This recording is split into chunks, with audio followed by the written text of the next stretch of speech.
काय सांगाल? खरातांचं प्रकरण समोर आलेलं आहे, राज्यभर हा विषय गाजतोय.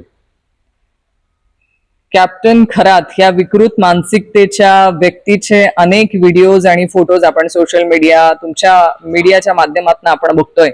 खरं या विकृत मानसिकतेच्या माणसासोबतचे ज्या लोकांचे व्हिडिओज आणि फोटोजही बाहेर आलेले आहेत, ह्या सगळ्या प्रकरणाची सखोल चौकशी होणं अपेक्षित आहे.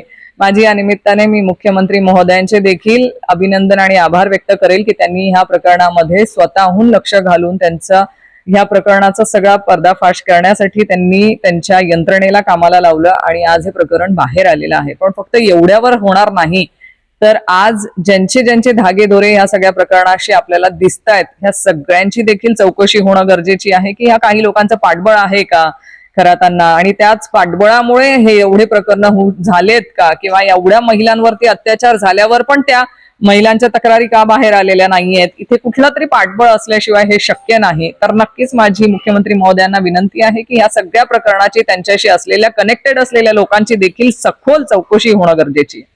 रुपाली चाकणकरांचं नाव पुढे आलेलं आहे, राजीनामा त्यांनी दिलेला आहे.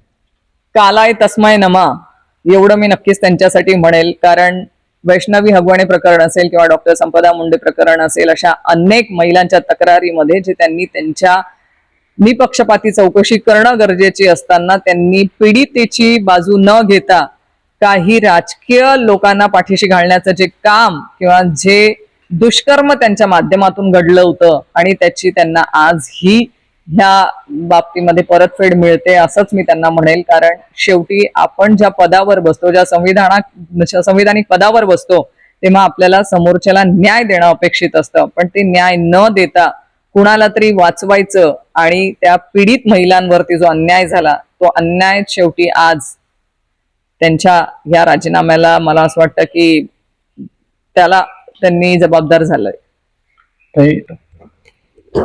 काही लोकांचे ज्या भोंदू बाबा आहेत किंवा अशा विकृत मानसिकतेच्या लोकांबरोबरचे जे संबंध आपल्याला आज बघायला मिळत आहेत, मला नक्कीच असं वाटतं की अशा लोकांनी, जेव्हा आपण समाजामध्ये काम करत असतो, तर राजकीय लोक ही इतर सगळ्या समाजातल्या लोकांमध्ये आदर्श म्हणून आपण त्यांच्या समोर असतो. आपण वागणुकीमध्ये असं आपले वागणूक असायला हवी की आपल्याकडनं लोकांनी शिकायला हवं, आपल्याकडनं लोकांनी काय संस्कार घेतले गेले पाहिजेत हे राजकीय लोकांनी विचार केला पाहिजे. आणि असं जर कुठल्या विकृत मानसिकतेच्या लोकांचे तुम्ही पाय धुणार असाल, त्यांच्याबरोबर तुम्ही तुमचे फोटोज असतील, त्यांच्यासाठी छत्र्या धरणार असाल, तर मला असं वाटतं हे योग्य नाही. ह्याच्यामुळे राजकीय लोकांच्या बाबतीतल्या लोकांच्या भावना ह्या योग्य राहणार नाहीत आणि यासाठी सगळ्यांनी एकमेकांना सांभाळलं पाहिजे, आपल्या वागणुकीमध्ये बदल आणला पाहिजे.